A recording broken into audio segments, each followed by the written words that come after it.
Shamaya, you did it. STL Music. Welcome back to the show. So listen up, we back in the game.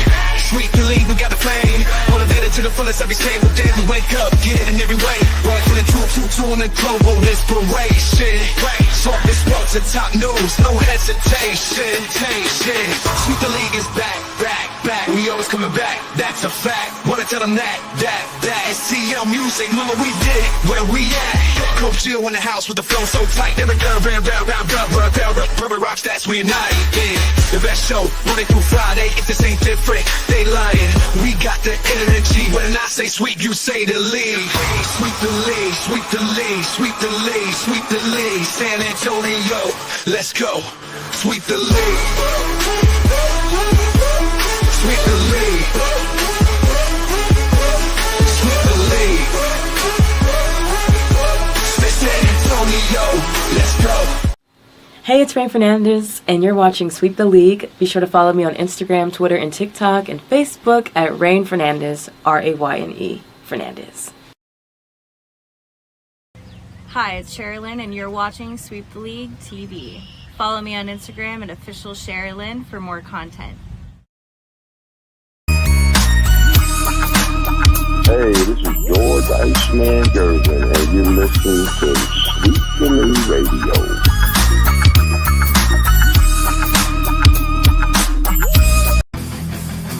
Sweep the league teams, evil legends collide. If the Cowboys fall short, we'll still ride the tide. Like Jordan in the clutch or Brady's last play, we bring the fire, keeping fans in the fray.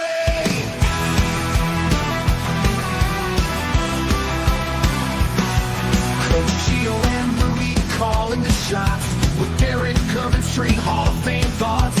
So hit that subscribe, don't sit on the bench. Get in the game, every highlight's intense. The live stream's on till your friends don't delay. Like Kobe in the fourth, we're here to play. Sweep the League TV, where greatness resides. From the blogs, epic drives, till the halls on the rise. We're all in, on sports, NBA, CFB, and more for fans. By fans, it's the show you'll adore.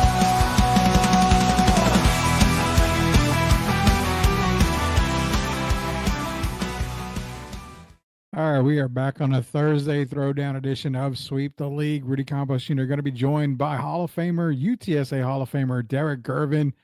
Coach Gio should be back hopefully next week, if not next week, the following week. So he will be coming back soon. And according to what Tim Gonzalez said last night, no, he's not in the transfer portal. I promise you. His NIL money went through. They contacted me from the bank, said the NIL check was cashed. Coach Gio's fine. He's just working a whole lot more. So put it this way, Coach Gio's on the recruiting trail right now, so he'll be back here very soon. So it's gonna be a fun time when Coach Gio does get back from the recruiting trail. Hopefully it'll be soon here. Let's get into Leha here. What's good? Let's get it. No feelings, only chaos. I think we're gonna cause a little bit of chaos tonight at some point. Leha, shout out to Chris Leha and the boys. MCS General Contracting, proud sponsors of Sweep the League. Man, they are backed 100% by Sweep the League. If nobody else backs them out there, I guarantee you, myself and the family here at Sweep the League back MCS General Contracting. Their work is a guarantee. It's 100% guaranteed by them. It's going to be done right the first time. Why? Because they are the best in the business. That's Chris Leha and the boys over at MCS General Contracting, sponsors of Sweep the League. Tim Gonzalez. Tar Heels do not suck. They've got the best coach in all of coaching when he's going to be there now. That's probably going to be the first thing that we talk about, too, in Detroit and UTSA legend, Derrick Gervin. Let's go ahead and bring him on to the show.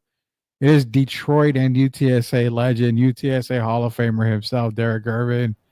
Mr. Gervin, what's going on, man? Hey, shout out to Tim as well. All's well today, man. Just got through watching got through watching my Detroit Pistons take it on the chin against the Boston Celtics, but all still well tonight. Yeah, it's NBA, man. And the NBA is going to be a hot subject tonight for us because right now, of course, we see the 49ers and the Rams playing. I'll get the score update in just a little bit here. But tomorrow night's our pick'em show. We're going to pick our NFL games. We got a couple of college bowl games coming up. Some of the teams we haven't even really covered at all, but we're going to get some winners in there as well. We'll pick those winners tomorrow. But NBA talk, man. you know what? We're gonna save it because I found something that came up here a little while ago, and it involves LeBron James. I want to get your opinion on that, but I bring him up. Look how pretty that looks, man. That looks beautiful. The color, Blue and the white. baby blue on Baby blue. So baby blue Bill Belichick. He's B to the fourth power is what we're gonna call him now. So baby blue Bill Belichick. That's a tongue twister in itself. He signed. He's done. It's done. But today the news comes out, Derek, that we all kind of laughed at in the group chat. It's the fact of his buyout is $10 million. But when June of 2025 hits, it's $1 million buyout. Does that mean well, I'm not gonna lie. It's two things, Derek. College football doesn't start until August, September of 2025.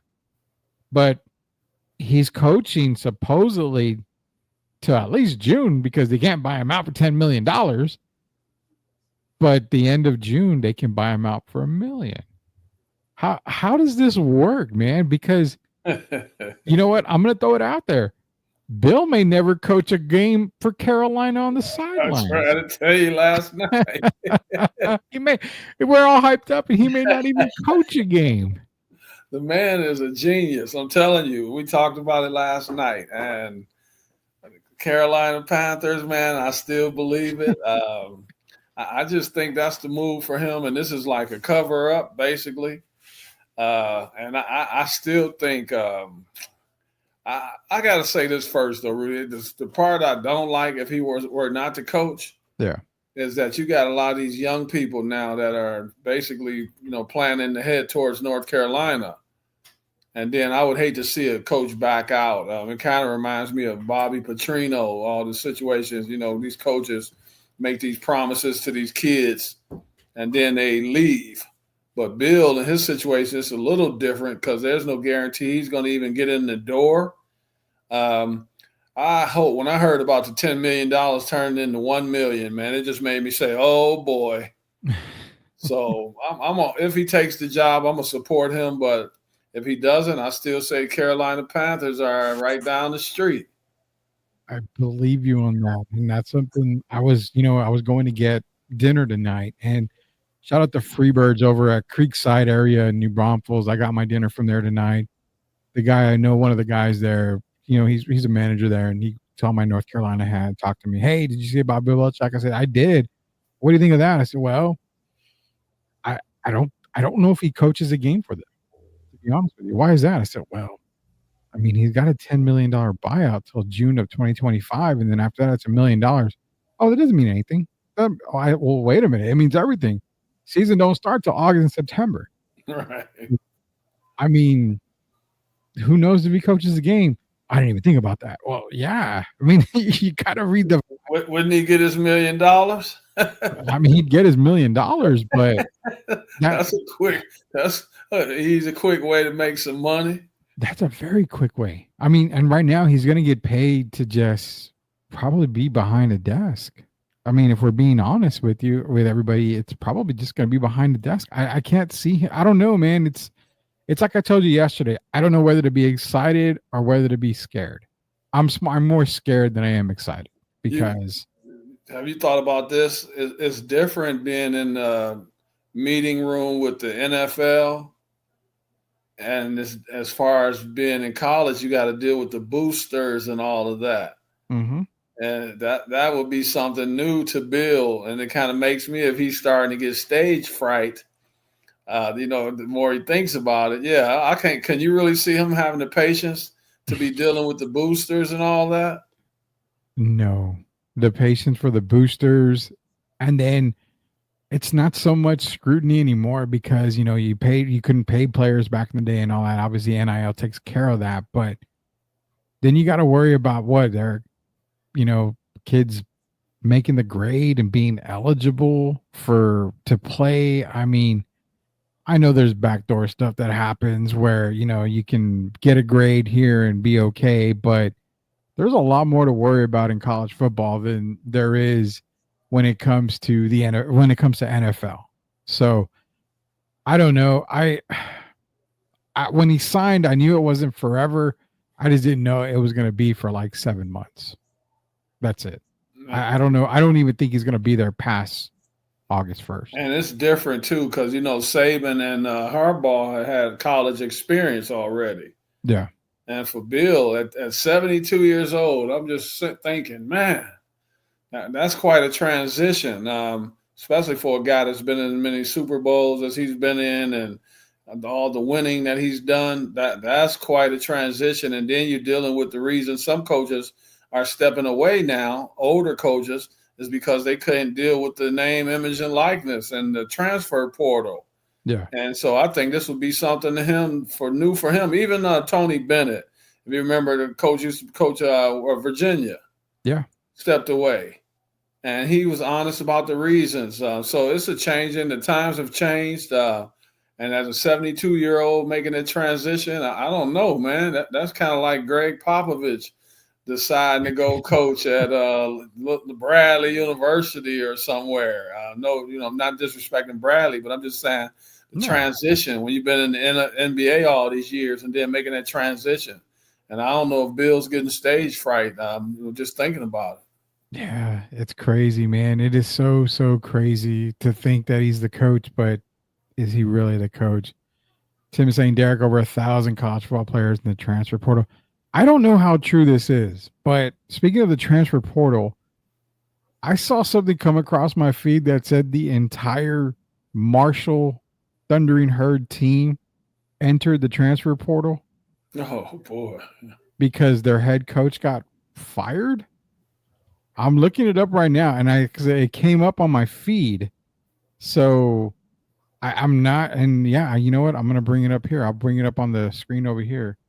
So we have it right there. It said, Marshall continues to be one of the dumbest and cheapest. Yeah, whatever. It says the entire Marshall football team enters transfer portal after coach's departure. Now, again, I don't know how true it is. I did see it come up, but I've never heard that before. I haven't heard it. I'm just saying, I'm not saying this is a true statement. I'm not saying like that. So just to cover our butts here, I saw it come across the feed, but here's the thing.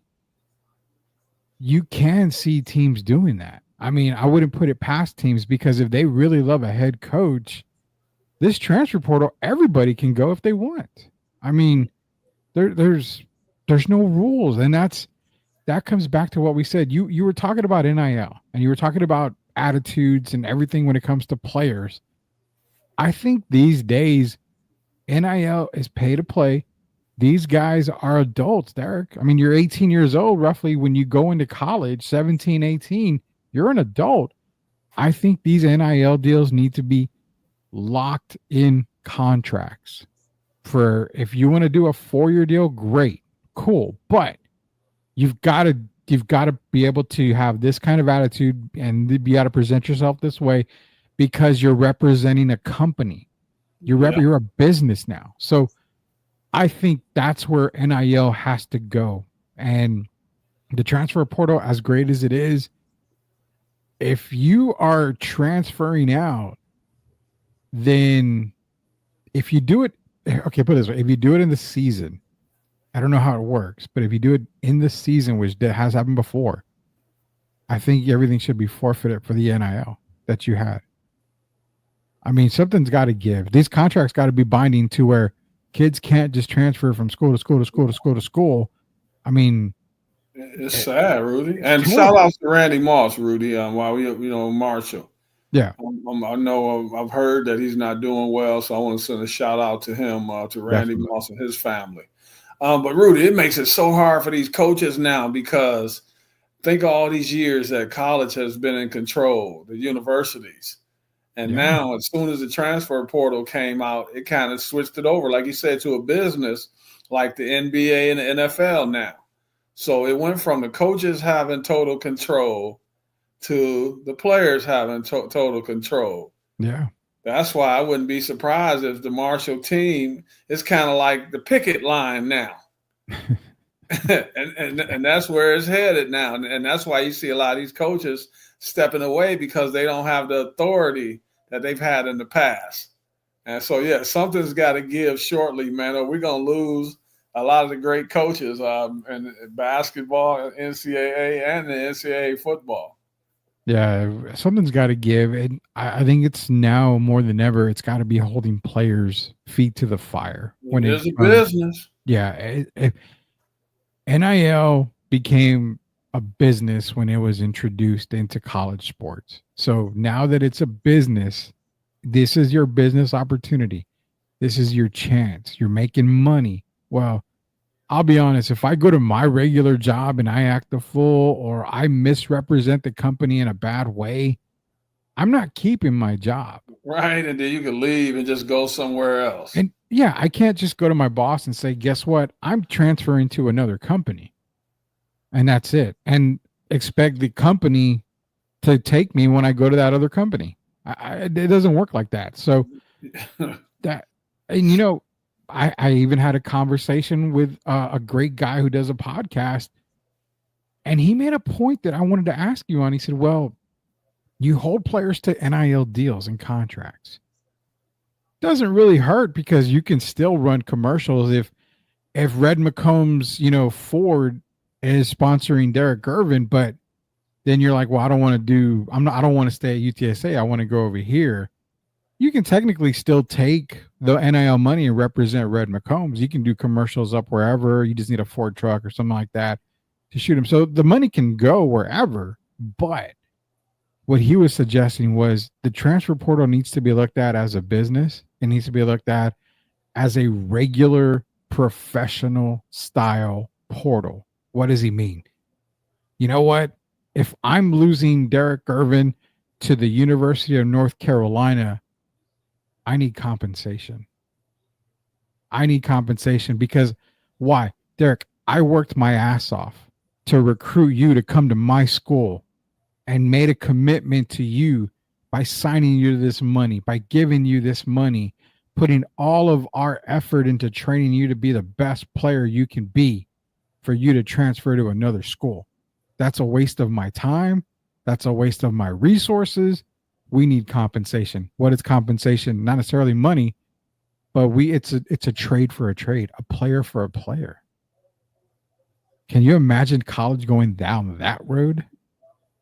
You're not making a lot of parents happy right now by even mentioning the idea. But I mean, hell, it's a business, and sure. Once you make it a professional, then anything goes basically. So I don't want to be losing players because of this or because things that are out of my control. So I understand you clearly, and they're gonna have to figure it out because this is a dicey situation we're dealing with now. Players, you're not happy this week, and you have a right to go. You just leave and go somewhere else.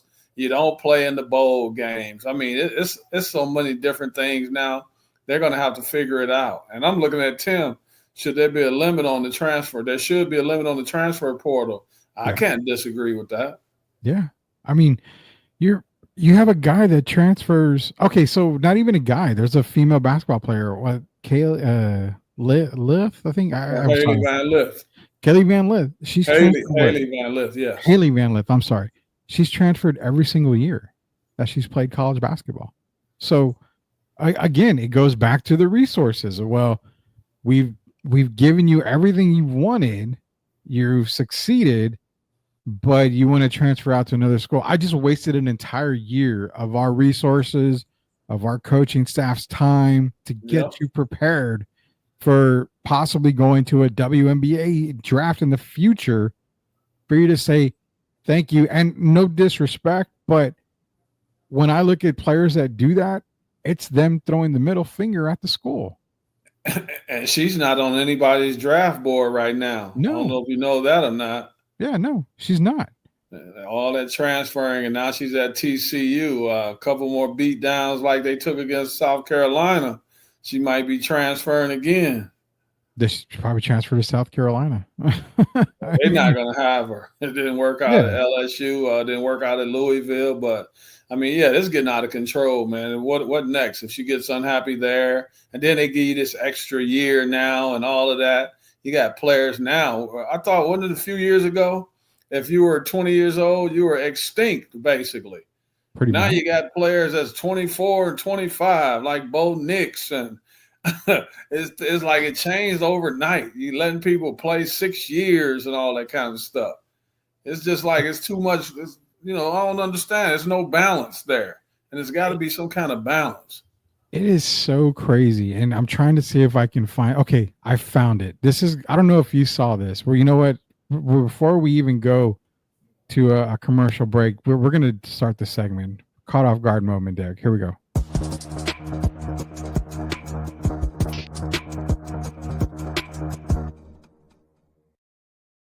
This is your caught off guard moment. I don't know if you can see it clearly. We're going to do it here. Check this out. Trevor Lawrence and Cam Rising both were in high school in 2017. Cam Rising is still eligible.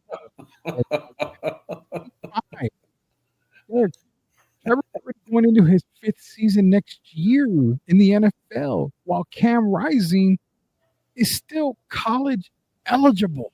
That's 9 years, Rudy. Wow. You just made the comment on that. Wow. That is crazy. That's crazy. And it gives you an unfair advantage. It gives you all kind of unfair advantages. I mean, you playing against young kids. Some of these guys 18 years old, man. And this guy, he's almost been around for 18 years just on the college level after his high school. I mean, damn, come on, man. I mean, the guy technically, if you go by years, he's a freshman in high school when it comes to years of, college eligibility, man. It's crazy. I mean, it's crazy. Locked On Spurs, Jeff Garcia. We just did a Sweep Unplugged live edition with Jeff Garcia. It's going to be rebroadcast tomorrow morning, along with Sweep the League TV. We're starting to rebroadcast the shows in the morning for those of y'all that don't catch them in the evening. He's asking me and Derek, does NIL hurt smaller teams like UTSA, UIW? Absolutely it does. You saw it this year. I mean, UTSA lost players. It's not so much NIL too, it's transfer portal. They transfer out, they go where?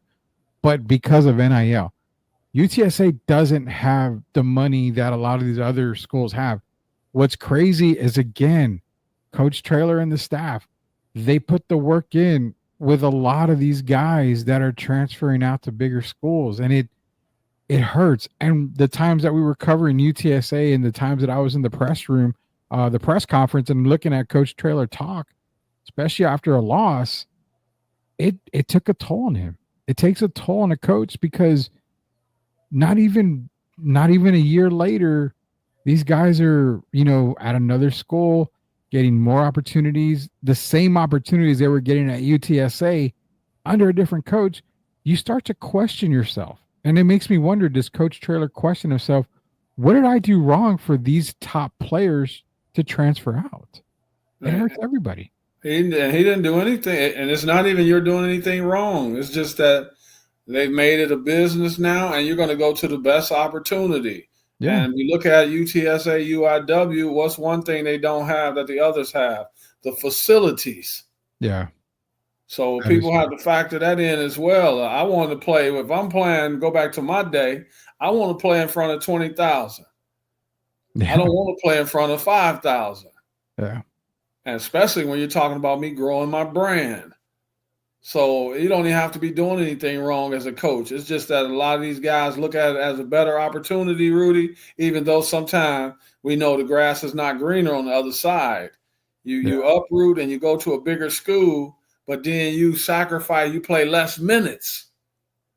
But I don't think some of the people think about that sometimes. So, Coach Traylor hasn't done anything negative to me. He's been nothing but a blessing to UTSA. But sometimes when you start talking about money, I mean, we know money talks and BS walks. So you're going to go to the most known school. Yeah, you're right on that. I mean, and the thing too is this as well. I know UTSA, it's a big school, but it's not a quote unquote fully funded school when it comes to athletics yet. I mean, they've got money, but they don't have the money. And you're right about the facilities. Now, so here's the question, I guess, before we go to commercial break, I'm going to ask a question on UTSA. I'm trying to figure out how to word it because it's not a bad question, but it's the way you word it. Are donors reluctant to donate big money, knowing that these high caliber and highly recruited players are probably not going to end up here for good? So, in other words, the program is here. It gets way up here because you've got all these players. Then you start to see them enter the transfer portal. It comes down. Last season, it came down. I mean, they made a bowl game, but they didn't have a great season. So do donors look at it and say, well, why am I going to pony up the money for a brand new basketball arena for UTSA if there's no success? It's such a terrible thing to think about. Yeah, well, it gives a dumb. That's a good point you made, because Duke upgrade their facilities, new room locker. Yeah, sometimes. But Duke, Tim, is a different situation, because Duke, you're looking at an established school that's been around for years and years, and then it's hard to compare a UTSA right now and UIW to a Duke Blue Devils. And so if a guy from Duke from UTSA or Incarnate Word even hears that we heard that Duke called today. I mean, what are they going to do? I mean, you're going to go where you think you have the best offer. It's not even about education anymore, sadly. Yeah. It's about who gives you the best opportunity to provide financial wealth for your family. And usually that's the bigger schools. You can even look at it now. Look how everybody was surprised that Boise State and Arizona State are in the top 4 of the college football playoffs, because they're not the bigger schools like an Alabama or LSU and those type of schools. And it puts you at a disadvantage, and it puts when you talk about the people that's spending money, the donors, it puts them at a disadvantage. As well, and that's true. And it goes even at the professional level. When the Spurs weren't winning most recently, before Wemby, the attendance was low, and I heard a lot of people, me, honestly, Derek, I'll be straight up. I really don't buy tickets to go see Spurs games, because I look at it, well, I'm spending probably $200 in tickets alone. My family's there. We're going to want to eat something. That's probably another $100 in concessions. It adds up. So personally, that's why I haven't bought tickets to Spurs games and all that. I've attended some, but Rudy, if they're playing Utah or they had a losing season, man, you're going to pass up going to the game and spend that money on chicken and the pickle. Yeah, I would. I mean, there's other places I can spend the money, but that comes to the point is, if you're not having a great season, nobody wants to see you. No. That's sad. And that's what hurts, NIL. It's where NIL needs to make up for lost ticket sales and lost fan support. But, Rudy, do you know that we're still playing at the Convocation Center? Yeah. And I played there in my career started at UTSA in 1982. That's 42 years ago. And we're still playing at the Convocation Center. Yeah, I know. That's not going to help you compete. And I tried to talk a little bit to the athletic director, but I didn't want to, say a whole lot. But if you expect better, then you have to have better facilities. Yeah. And that's how you get the recruits to start coming in from all over the country. Right now, some of our coaches, we had one of our coaches that passed away, Brooks Thompson, rest in peace. He only recruited in the California, certain places in the California area. Yeah. And a little bit in Arizona. But you want to be able to compete. You go, recruit from all over the country. Yeah. But that means you have to have the facilities to do so, which also means you got to have what? The money. Yeah. Today, you look at you today. If you were playing football and you got an opportunity to go between UTSA, who I love, but you also get an opportunity to go between them and the Texas Longhorns. I mean, it's a no-brainer. It is. It's a no-brainer. And you're going to play. You're not going to sit there on the bench. You're going to actually be in the games. It's a no-brainer. There's no way UTSA can win that player. No, there's definitely not a way. I mean, even for the guys that don't get a lot of playing time, I mean, you're still going to the University of Texas. You're still going to get noticed. You're on a major network. Your big games are going to be picked up nationally. Arch Manning. Future Dallas Cowboy Arch Manning. We said it here first. How many games has Arch played so far? And he's a millionaire. And I'm not even talking about his family's money. I'm talking about name, image, and likeness. He's a millionaire.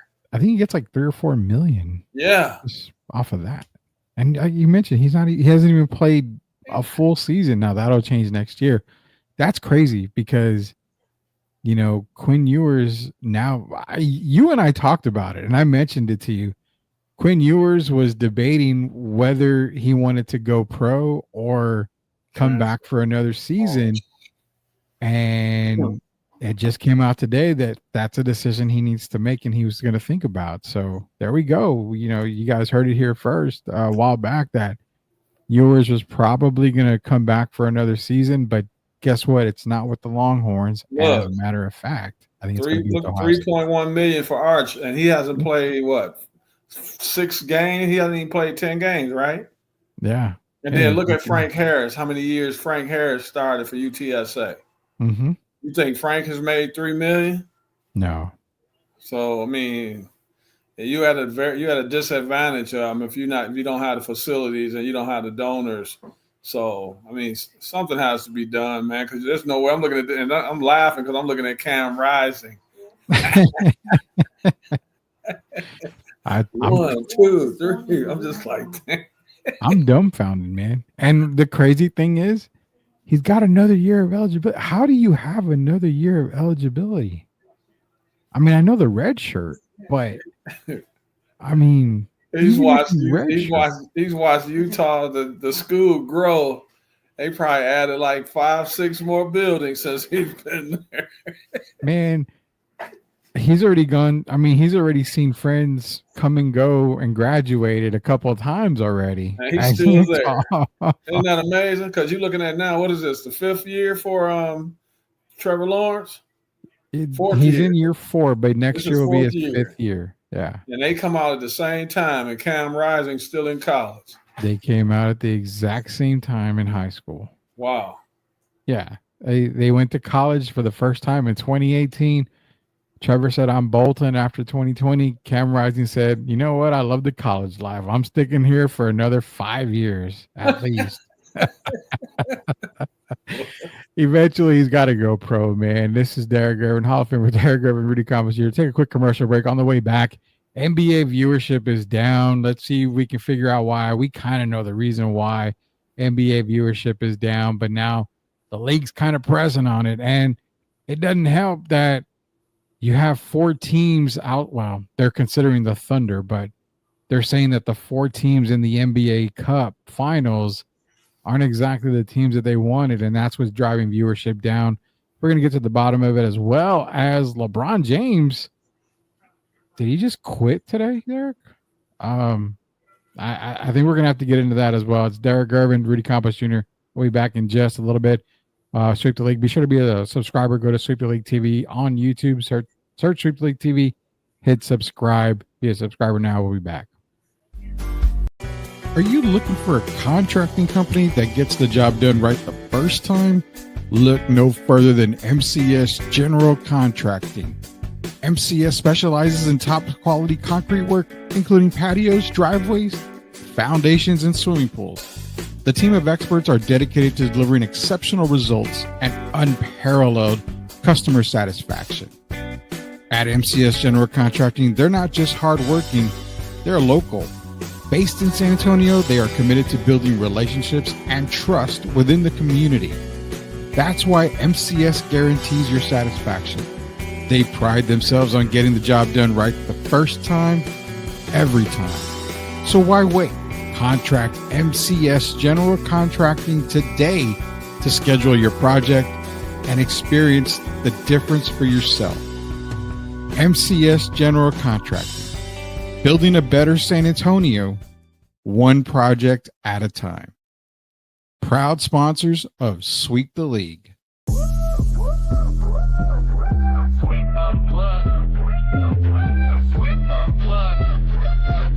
Exclusive interviews with Rudy and the crew. Let's go. For the ones who doubted, now we're showing the proof. Came from the struggle, we live in the truth.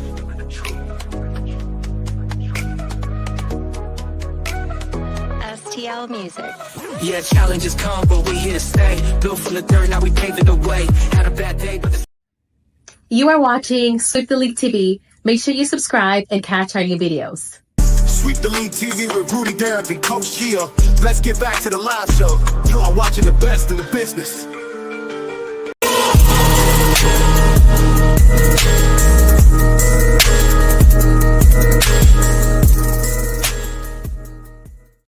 All right, welcome back, Sweep the League. Hall of Famer Derrick Gervin, Rudy Campos Jr., Coach Joe on the recruiting trail. He should be back here very, very soon. So we'll have the three amigos, as we called, or the three stooges, as we were referred to as last night, hopefully back together soon. All under one roof here at Sweep the League. Be sure to go to YouTube, search Sweep the League TV, hit that subscribe button. We're over 1,230 subscribers, trying to get to 2K by the end of the year. I know it's only a few days, but I think we can get a major push here. We can do it. Yeah, we can get to 2K pretty quick here. So, we're going to get into some NBA talk. Obviously, it's San Antonio's first choice for NBA talk. I totally agree. This is probably the best choice you can get for NBA talk. Why? Because we're the only show with a former NBA player. He knows ins and out about everything. So, definitely. Thank you. Well, I mean, I don't know any other show. We're a threesome, man. We got it going. We study this. We pay attention to detail. We sure do. And the detail that has come up today when it comes to the NBA is the griping about the entire the NBA Cup. The Emmett Cup, is that what it's called? The NBA Cup Finals. The Emirates Cup. Emirates Cup, I'm sorry. So it says the NBA ratings are down 48% since 2012, down 28% this year alone on ESPN. Every other sport, and that includes WNBA. Every sport has gone up. Now, NFL, everybody loves the NFL for, we all know why. It's the NFL. Everybody loves hard-hitting action. MLB, it did go up in ratings this year because of Ohtani. Judge. Yeah. Judge, you saw a lot of exciting baseball. Obviously, the playoffs for baseball. It's just rising. There's a whole group of young players and prospects for baseball that's going to be able to catapult the league a little bit more. Dylan Cease and Paul Skeens, I mean, the way they pitch, everybody's just behind it right now when it comes to MLB. WNBA, Caitlin Clark Factor, Angel Reese, another great group of WNBA prospects going to be coming into the league next year. Paige Buchers, Juju Watkins. You got a lot of people just coming. So leagues are going up. But why is it such a surprise that the NBA, which I see it all day long, people complaining, this game is terrible. This game is trash. This is horrible.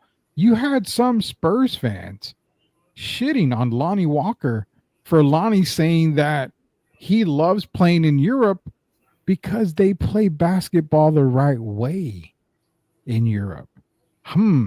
Something that we've all been telling everybody. The European game is way better. The college game is way better because they play basketball the right way. So down 48% since 2012. It's not a shock to me. I don't like the product today.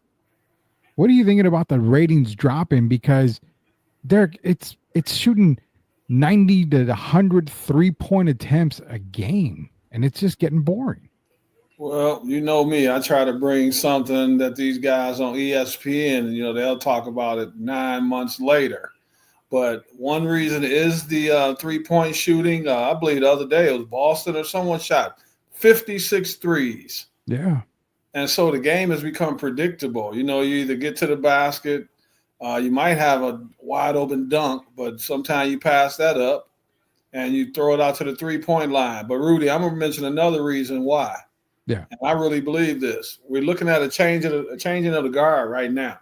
And I don't know if you've thought about it, but the marquee players right now, the LeBron James, the Steph Currys, the Joel Embiids, you look at these teams, Jimmy Butler, these guys have been around a while, Chris Paul, right? They're all aging right before our eyes. So the marquee players, the main ones we've been accustomed to the last 10 years, are on their way out. Yeah. And what I mean by that, if you look at their teams are not doing great right now. You're looking at teams like the Atlanta Hawks, teams like the Orlando Magic, Houston Rockets. These teams are on the upward trend right now, and they aren't marquee players. The names are not marquee names. And so that's the other reason I think that the ratings are down. Even right now, LeBron's out, been out a few days now. Joel Embiid has practically been out all season. Mm-hmm. So it's just been a different – we're watching the changing of the guard, which for some is good. But you got to realize Steph Curry's getting up in age, all of these guys, and they're not winning right now. So a lot of people aren't as interested as they were. What are we accustomed to? We were seeing LeBron go to the finals every year, weren't we? Yeah. That's not happening now. Kawhi Leonard, look at Toronto, was doing how well they did in 2019. Kawhi's not even playing right now. Yeah. So it's a different game we're watching, and a lot of the guys don't have the name brand, and so that's turning people off. So you add in the three-point shooting, and then you don't have the marquee names out there right now. Ratings are going to be – that's just my assumption, and that's why I think the ratings are down so low. Yeah, and they're also – it's too much of me basketball. Well, don't even get me started on that. It's the back that goes back to growing your brand. Yeah. And all that one-on-one. I don't like all that ISO. It's a lot of ISO ball now. But if you look at the teams like the Boston Celtics, they don't play the ISO ball. They play team basketball. And so right now the top teams are who? Boston and probably OKC, I will say. OKC. Yeah, but even OKC, are those really marquee names? Shai Gilgeous is, but what about the other guys? No. I mean, SGA wasn't a marquee now. Okay, so I'm gonna go a step further. SGA wasn't a marquee name for everybody until last year. Yeah. When he was MVP candidate. First team all NBA. Yeah. Yeah. Beforehand, basketball heads like you, me, and a lot of other people that follow the game knew SGA was good. We really didn't know how good, but we knew he could be very special. Last year was his welcome party, and everybody found out how good he really was. And that's an MVP candidate. But when you look at it without SGA, I mean, even Chet Holmgren is not a superstar. Jalen Williams is a star on rising. He's not a superstar. Jalen Green's not a superstar. Yeah, Green's not a superstar. Paulo Banchero's not a superstar.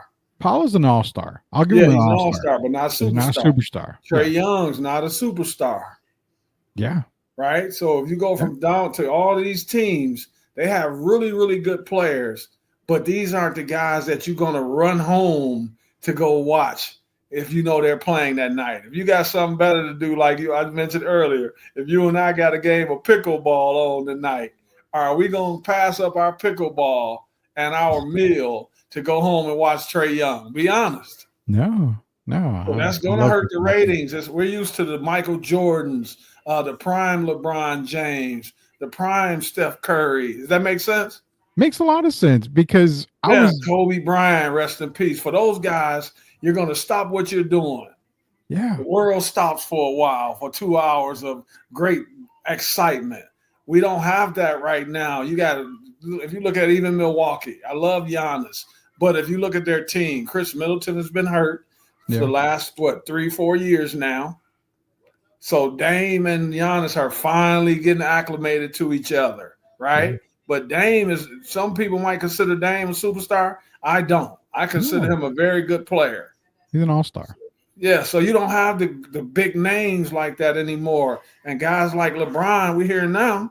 What's the rumblings we're hearing now about LeBron? If he were to leave right now, what team would he be going to? Well, isn't it Golden State? See, so I'm just saying, so things, we're watching things change. And the fans want consistency. And if they don't see consistency, you got all these 50 3-pointers a game. I mean, it's boring. It's boring. I hope the NBA is listening. It's boring. And fans don't want to see that. They're going to go watch what? Football is on it, getting near the playoffs, right? Yeah. So even me, I'm a basketball player. But I'm going to be honest. If it's Orlando playing against Atlanta, and I love the NBA, my family, my brother, brought us to San Antonio. But if I'm watching Orlando and the Atlanta Hawks, or I could watch the Buffalo Bills and the Kansas City Chiefs, which one am I going to watch? What's the better product? NFL. Okay, so we got to try to keep up with the Joneses, as they say. And the way we got to do that, and I'm just saying, in my opinion, we have to go back to real basketball. I watched Isaiah Thomas tonight, and him and I were on the same page. It was Brendan Haywood and Isaiah Thomas. And I told Isaiah said the exact same thing I did. The Pistons were 2 for 19 from 3-pointers in the first half, the Detroit Pistons. 2 for 19. So instead of taking all those threes, what's the high IQ thing to do? Take twos. But what do the teams feel about that? They rather you take a 3 points beats 2 points, they say. Yeah. I'm not with the analytics. I say if we make enough 2-pointers, the smart shots will make up for the errant 3-point shots that they're taking. So people want to see real basketball. And that's even the younger people today. They're tired of seeing all these. You already know what's going to happen before it happens. They're shooting the 3-pointer. You got guys that's around the perimeter. It might be 4 guys around the perimeter. One guy get the offensive rebound. He's the only guy under the basket. And where does he throw the ball back to? 3-point range. People are tired of seeing that. Yeah. And that's the thing, too. Here's the thing. If you want to go by analytics, yes, I can hear the young guys. Well, a 3-point shot is worth more than a 2. But if I go down and get a 2-pointer, you go down, shoot a 3 and miss, I go back down and get a 2, that's a 4-point turnaround. Maybe more if you think about it. This is my analytics. If you shoot 23 pointers and you make 4 of them, and you shoot 22 pointers and you make 6 of them, aren't those both 12 points? Yeah, but you know what? The 2-pointers are a lot easier. So the 2-pointer still matters. If you look at the teams that won championship, I mentioned Toronto Raptors. What did their best player do best? Kawhi. Mid-range game, right? Mid-range. Yeah. Kobe Bryant, mid-range game. Michael Jordan, mid-range game. Really, if you look at LeBron, mid-range game. Look at Jokic, mid-range game. Yeah. That's what people want to see. They want to see good basketball, pure basketball. And that's what we're missing right now. We definitely are. And, Jeff on here for Locked On Spurs, again, we had a Sweep Unplugged live episode earlier, so that'll be replayed again tomorrow morning. He's asking us both, will Adam Silver go down as the NBA's worst commissioner? Now, I don't know the commissioners after Adam Silver, but if we're talking right now, how much blame can you put on Adam Silver for the game being watered down? I've talked to him, man, on Messenger. I know you have. And that's why I'm asking you. To be honest, though, I won't say he's the worst commissioner, but, Larry O'Brien was pretty good. David Stern, rest in peace, I thought was pretty good. Yeah. Why this is what makes him the worst commissioner. That means that a lot of people don't like the fact that he is more for the players. You look at the commissioner for the NFL. What's that guy's name? Roger Goodell? Roger Goodell. Who does Roger Goodell support? It's obvious, right? Yeah. He supports the owners. Yeah. But you look at Adam Silver, he tries to coddle these young guys. I'm just being honest. I love the man. But he tries to coddle these young players. And it's backfiring. It's backfiring, and it's backfired in a big way. So, a lot of different factors are turning people off. Yeah, and to say he's the worst, I would say out of the commissioners that we've had so far, he's the nicest. He's the nicest. He doesn't like to have confrontation. He doesn't like to go. He doesn't like controversy, confrontation. That's it. That's Adam Silver. Exactly, and just to go point, David Stern didn't care about it. Look at the whole CP3. David Stern is going to be stern. Yeah, he was legitimately like this is terrible. Hey, he treated it like a business. Yeah. If you look at it today, isn't it more entertainment? Even when before the games, you know how they show the WNBA and the NBA as well, how we got to look at them coming in the tunnel and all that stuff. Yeah.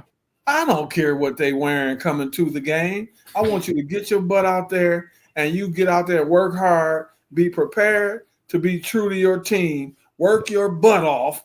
Yeah. And that's all I care about. I don't care what kind of shoes you're wearing into the gym. I care nothing about that. I care about the product that's out there on the floor. Yeah. So they got to figure it out, man. Hopefully they do figure it out. I mean, I really do hope they figure it out because the NBA is a promising thing. It's one of the best sports associations around because growing up, I died to watch games. You know, Derek, it's sad because when I was growing up, I loved watching teams. And, you know, as much of a Spurs fan as I was, when I would turn on TNT and see it was, you know, the Cavaliers versus the Pistons, I watched it. When it was, you know, Vancouver versus Toronto and they were still expansion teams, I watched it because I liked the product. The product was good. The players were getting showcased, but it wasn't like it wasn't forced down my throat consistently like everything's about LeBron. Everything's about Kevin Durant. I heard you clearly. You said teams. Yeah, everything like that. I watched because I can go check out a Denver Nugget game versus a Los Angeles Clippers game where the most popular player on both teams was maybe Danny Manning or was maybe at the time Michael Adams or LaFonso Ellis. You know, I knew, and what's weird is I know a lot of these teams and a lot of the players on the teams because they were all being focused on. It wasn't one individual. Rudy, and I'm laughing because I got to be honest with you. Before we came on the air, while you were on with Jeff Garcia, yeah, my girlfriend and I were talking, right? Yeah. And we were talking about the game of basketball, how it's changed now about the me stuff.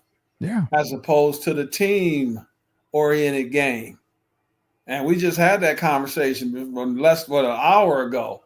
Yeah. So it's you're talking about it now. So I had to laugh because it was about the name on the front of the jersey, not the name on the back of the jersey. Yeah. And now, you know, people are tired of all these celebrations. You know, for everybody that likes celebrations, there's one or two that don't like them. You know, they want you to act like you've been there before. And I'm talking like people my age, you know, those people still matter, you know, the 50s, the 60s. They want people that are fortunate, you know, happy to be playing a living. You know, you get to make a living doing these sports. If you look at it now, a lot of these players seem like they're entitled, don't they? Yeah. That they act like this is something that it's not the same reward. I don't think they understand. Every day that you play in the NBA or the NFL is a blessing. Mm-hmm. And it seems like we've kind of gotten away from that, man. And people, we got to kind of reel it back in. You got to respect the sport. No one is bigger than the game itself. And I think some of the young people today have forgotten that. And it turns people off, man. You know, the whining, the crying, all of that stuff becomes a nonsense. I mean, you know, it becomes a headache. You know, you don't want to see, you're going to see arguing. They're getting up in the referees' faces. It becomes a turnoff after a while. It really has. And that's, you know, the thing with the referee part is you're setting a horrible example. You're already setting a horrible example for the youth that are playing basketball today as NBA players. I'm not afraid to say that on it because the youth are going to emulate and imitate what the veterans are doing, what the players are doing. So if you see Steph Curry dropping logo threes, well, guess what? It's happening in CYO basketball. It's happening in middle school basketball. It's happening that young. Now, if you're seeing Draymond, if you're seeing LeBron not go back, not play defense, just kind of, you know, falling back and stuff. I got something to say. I'm glad you said that. Yeah, I mean, the kids are going to imitate and do what these guys are doing. And when I played basketball, I played like players that I've always mentioned to you. And it was always hard work for me. It was, I worked harder than a lot of the kids do these days at the game. I got a question for you along that line, though. And tell me, be honest. How old are you now? I'm 45. Okay, 45. I'm 61. Tell me this. Did you ever think there'd be a day where you'll be worried about, you know, you hear people talking about, man, that son of a gun or son of a, you know the word, messed up my parlay. Never. Never.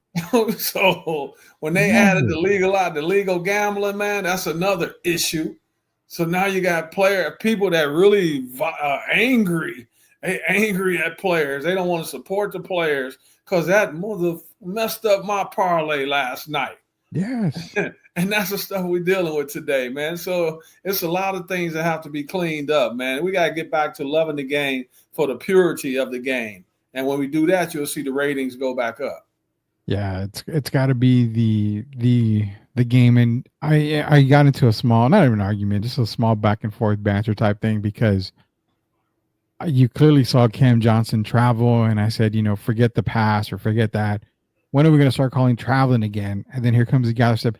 People don't realize the gather step wasn't. It was a part of the game, but in 2009, I believe they remodified it. They remodeled it basically, and said this is what the gather step is now. Think about that. In the 2000s, they had to redo the travel rule so it can increase scoring. I mean, I had no problems with the travel rule. There was no such thing as that gather step that people talk about today. Oh, it's always been a part of the NBA. That's BS. Do your research. It was just added. It was remodified. Which player basically exemplifies the gather step better than any player in the league? He's in Milwaukee. Well, that would be Giannis. But James Harden is another one. Well, Harden, I don't even want to get into that because he's stepping sideways. He's basically breakdancing. Yeah. When he was in Houston, and it was ugly to see. See, even then, that was ugly basketball. He was scoring 36, 37 points. Yeah. But it was like the rule, it was like he was playing. They weren't letting him, he didn't have to play within basketball rules. No. And as you see, they've kind of modified that now. But you got guys taking 4 steps now, Rudy. I mean, come on, man. It's terrible. It used to be what we call 1.5. Yeah. We went from 1.5, which is 2 steps, people, but now we got 3, 4 steps. And then they say it changes on depending on who makes the move. If Kuminga makes the move, it might be a travel. If Giannis makes the move, it's celebrated. Yeah. So it's a lot of confusion. It's such a terrible thing. And that's the reasons why, yes, the ratings are low. Derrick Irvin, Rudy Campos Jr. sweep the league. News came out earlier, man. New York Post is posting it, and this is what came out today. LeBron James is stepping away from Lakers for personal reason as he battles an unusual drop-off. Now, a lot of people are saying this has to involve his personal life that, is covered by the entertainment world that we're not going to get into. But another group of people say it's because he's struggling right now with his game. People are saying that LeBron has just quit. He might just quit the game of basketball. I don't know how to take this, but I understand if you got to go for personal reasons, if you got something going on. But if it comes out that it's just because he's struggling with basketball, man, my mentality was always, if you're struggling, if you're a shooter, what? You keep shooting the ball. And if you can't knock down a jump shot, shout out to my coaches that always taught me, if you're not knocking down a jump shot, you know what? Go draw a damn foul, get to the free throw line. You want to be able to see the ball go through the net. If you're a hitter in baseball, you keep swinging till you get that hit. I mean, there's no personal reason to get off of a game if it's because you're struggling. And that's the only gripe I have on that, if that's the reason. Did Anthony Davis hurt his feelings when he made his son get up, like most rookies? Oh, probably. I'm sure of it. When he pulled rank, like rookie get up. No, but LeBron, I mean, we've seen this before, man. To me, I'm not going to talk a whole lot about him, but it's just like he's bailing out on the team again. But we've seen it before. I've heard now it's supposed to be his foot is bothering him. But, he's had a rough 8-game stretch. And this is when the team needs him the most. Even being at the game, being on the bench. People got on Kawhi when Kawhi was sitting up in the booth up there, and he wasn't there to represent his team. You remember that? Yeah. Yeah, see, they don't do the same with LeBron. They move the goalposts. And right now, his son is still part of the team, so he needs to be there. and he needs to be there for Anthony Davis, man. Anthony Davis has played more in the last 2 years probably than 5 years combined. Mm-hmm. So I'm hoping that it's really maybe I think it's mental fatigue, man, to be honest. And then I got to believe this as well.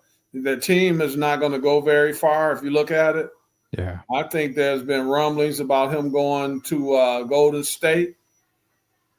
And I think that's something that might be on the table. Of course, he would have to agree to a trade, but there's several factors, man. I hope the truth comes out eventually, but he needs to be there for his team because he's getting paid to be there for his team. He really is getting paid to be there for his team. And it could be that the possibility of him being traded to Golden State or another team is on the table, and that's why he's not playing. I mean, can I say this, though? Yeah, go ahead. Reality. Even if he goes to Golden State, they're still not winning the championship. No. So, him and, Steph's 34, 35 now. Can he coexist? And as much as Draymond Green loves LeBron and they talk about everything, I even think that is a kind of an issue if he's teaming up with Draymond. I mean, I don't see it. You have to tear up your roster to get LeBron, first of all. So, if you look Draymond at may it, be part of it. well, Steph is. If you look at Steph, does Steph look the same to you without Klay Thompson? No, definitely not. So I don't know if people paying attention to that. I am. He hasn't looked the same without Klay, and then bringing in LeBron doesn't really fix the situation because you got to give up 3-4 players and draft picks just to get him. So I'm hoping it's just mental fatigue, man, or the foot. But I mean, with LeBron, you never know, man. He is I call him Little Hollywood a lot of times. So hopefully we'll get to the bottom of it eventually. People out there saying, well, all Steph has to do is become Olympic Steph. Well, come on. The Warriors don't have the Olympic squad that Steph had. That's the reason why Steph was Steph. He was surrounded by NBA All-Stars and superstars. So the Warriors aren't that.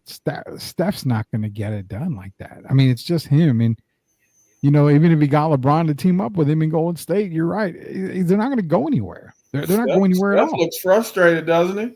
He looks very frustrated. When was the last time you saw Steph Curry, a guy who knows all about the shot clock and all that? When was the last time you saw Steph take a errant shot like he did in the game that they just lost? It's been probably never. That's a frustration thing. That's uncharacteristic of Steph Curry throughout his career. Yeah. So he's not happy right now. And then you got Buddy Hield and Gary Payton II and Poshimsky. They're out there arguing on the floor, and sometimes that's going to happen. But then you got some arguing that could be negative, and then you got Draymond back to flagrant fouling people again. So it's a lot of negativity. I say it again. And getting in the refs' faces. Oh, he's gonna get in the refs' face. Did you see how he did right after the game? Yeah. And then look at Steve Kerr. Steve Kerr looks like I thought it was gonna be Steve Nash. Remember a few years ago with the Tums commercial? Looked like it's going to be Steve Kerr instead. Steve Kerr. Dare I say this? And again, it's just body language, and it's just my opinion. Steve Kerr really doesn't look like he wants to be there. He really doesn't. Just from what I can tell, he looks like he's kind of checked out. He has not been the same since Mike Brown left. I don't know if people realize that. Yeah. And then who left this before the ship sank all the way? Bob Myers, the general manager. Yeah, the guy who put it all in place. He stepped away before the season started, right? Yeah. He looks a lot happier as an analyst on television, doesn't he? A lot happier. Yeah, so he saw what was going to happen with the Titanic, and he was smart enough to jump off. Yeah. And that's crazy because if you really look at Steve Kerr, I mean, you can tell he's kind of almost checked out, man. He looks ill, man. He looked like he looked so bad last night. He said something about he felt like he was in hell or something. Did you hear that? Yeah, he was talking about the court for the Houston Rockets court, their cup play court or whatever it is. City Edition but court. He looks like he feels like he's in hell. He didn't look very well in his interview. So I mean, it can wear and tear. This game is stressful.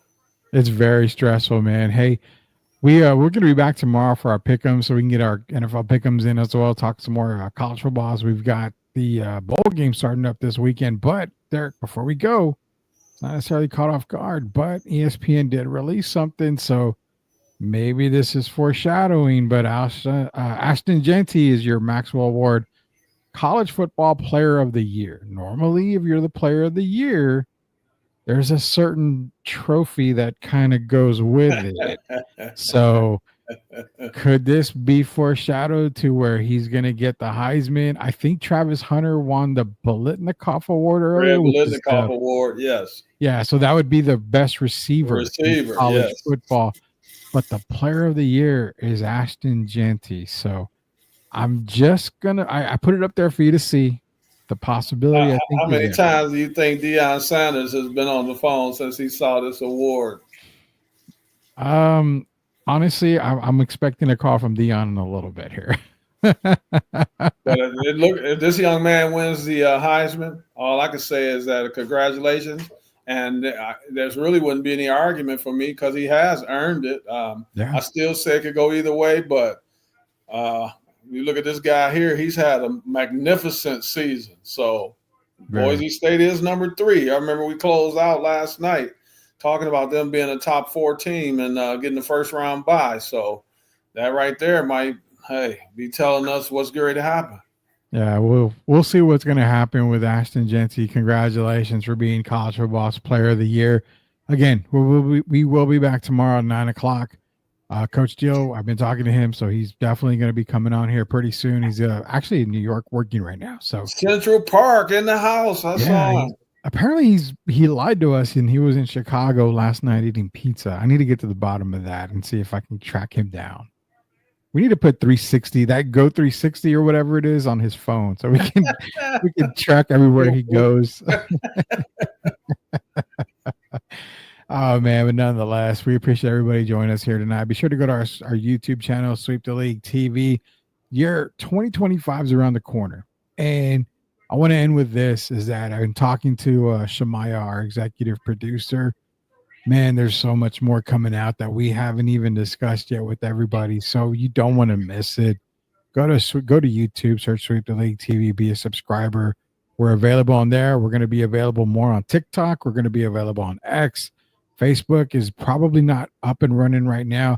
What it came down to, Derek, was I got a ban from Facebook. So I'm on kind of like a timeout. I have no idea why. I'm kind of arguing with them. So I have no idea why. I don't post anything. Rudy, they censored my comments a few days ago. I was complimenting someone, and I don't know if the wording was whatever. I don't know, but they censored me, and then of course I protested, objected, and they left me alone. But man, Facebook, I don't know.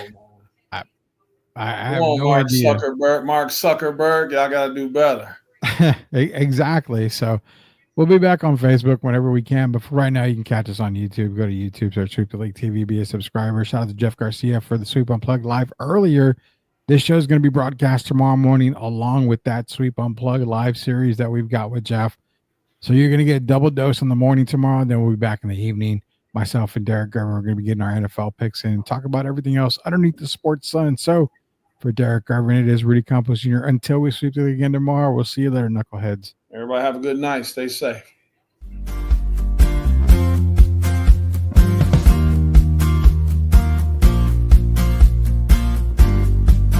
Are you a hockey fan looking for the latest on the Edmonton Oilers, Pittsburgh Penguins, and NHL news of the week? Barry and Carson Best bring it all to you on the Best Boys Center Ice podcast.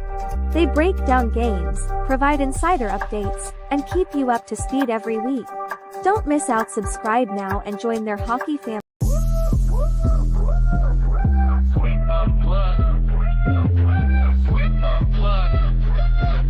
Exclusive interviews with Rudy and the crew. Let's go.